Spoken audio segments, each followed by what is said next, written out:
Hi guys, magandang araw sa inyong lahat.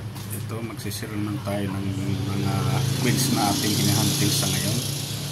Ito guys, mga rare queens. Papakita ko sa inyo kung ano talaga ang queens na hinahanap ko na sobrang mahal. Okay guys, umpisahan na natin.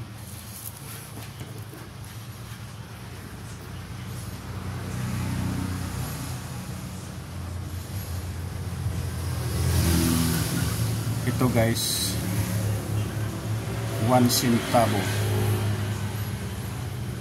sa kabila niyang United States of America. Ito guys, 1904. Ito guys, nakakahalaga ng 800 to 1,000, depende sa kondisyon. Pero pag ganitong kondisyon guys, nagkakahalaga lang ito ng 40 to 80 pesos dahil sa wala na sa kondisyon. Pero pag maganda na sa 800 to 1,000. Okay, next tayo. At ito naman guys, 1904, 1 centavo. Mga ganitong klaseng queens guys, basta maganda, hindi ko tinatanggihan. Basta maganda ang kondisyon, binibili ko sa mataas ang halaga. Pag ganitong 1904 na malaki ang agila, pag malaki ang agila, binibili ko sa halaga ng 800 to 11 pesos. Basta maganda ang kondisyon. Pero pag ganitong kondisyon guys, 1904, nagkakalaga ito ng 50 to 80 pesos.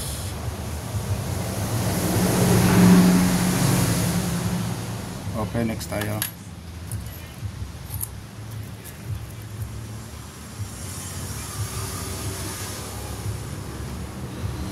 Ito naman guys, 1921, 1 centavo.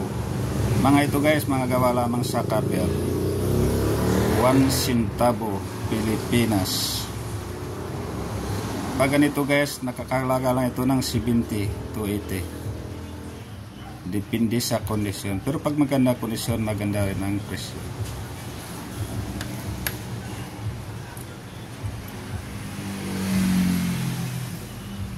At ito naman guys, 1928. Mga ganitong klaseng queens guys, nakakalaga ng 150 to 350. Basta maganda ang kondisyon. Pero pag ganitong kondisyon guys, nasa 20 to 30 pesos. Pag mga ganitong klaseng queens guys, malaki ang agila, ay yun po ay hindi ko tinatanggihan. Ito ay gawa lang sa copper. Okay, shout out sa Luzon, Visayas, Mindanao. Mabuhay tayong lahat.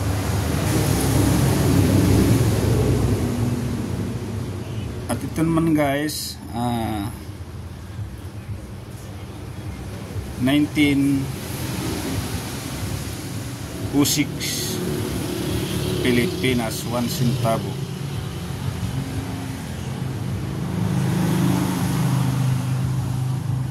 Ito guys, nakakalaga ng 150 to 450 pesos pag maganda ang kondisyon.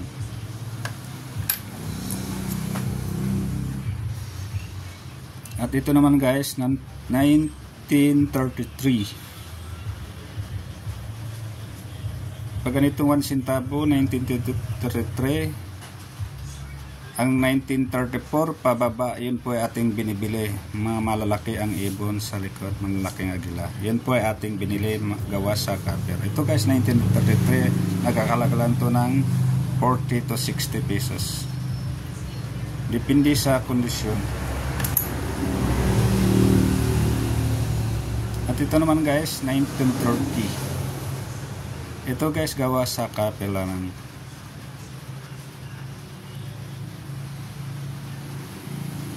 nagkakalaga ng 30 to 50 pesos.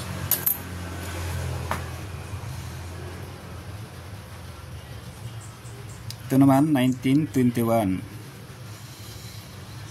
1 centavo. Nagkakahalaga lang ito ng 60 to 90 pesos.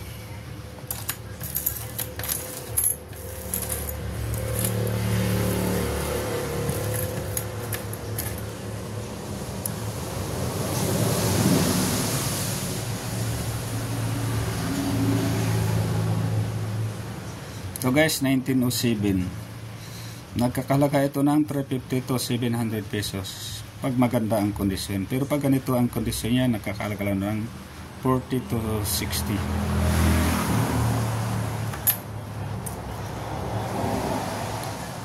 Ito naman guys, 1931.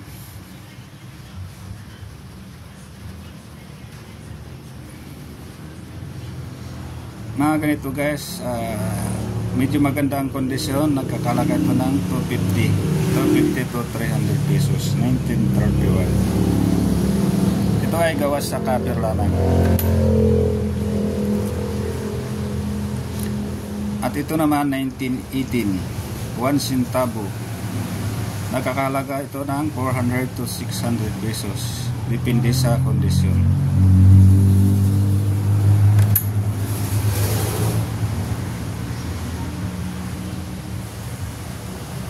Ito naman guys, 1912, 1 centavo. Nagkakahalaga ito ng 350 to 500 pesos.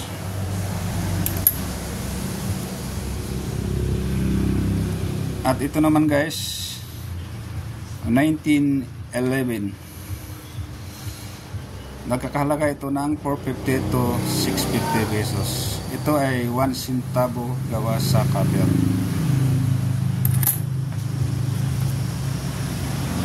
At ito naman 1933, 1 centavo Pilipinas. Ito ay nagkakahalaga ng 150 to 200 pesos. Okay, next tayo. Dito naman tayo sa pinaka-rare na 1 centavo. Ito guys, 1 centavo.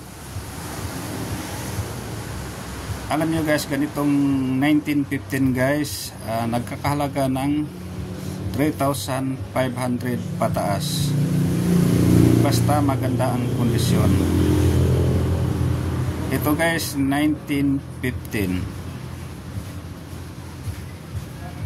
1 centavo. Sa baba niya naman, Pilipinas. Ito guys, nagkakahalaga ng 3,500 pesos pataas. Basta maganda ang kondisyon. Ito guys, gawa sa copper. Pero pag ganito, medyo ano na sa kondisyon. Pero maganda pa naman, medyo kita pa ang pangalan, kita pa ang date.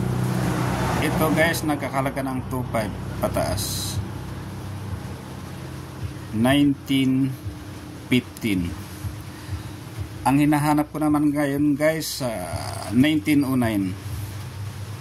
1909 at saka 1915, yun po ay pares ang presyo. 3,500 pataas. Mayroon tayong 1915, ang hinahanap ko sa ngayon 1909. Bibilhin ko sa mataas ang halaga. At bukod doon, basta kahit anong date, basta mula 1934 pababa, malaki ang kailangan, basta maganda kondisyon, medyo maganda rin ang presyo.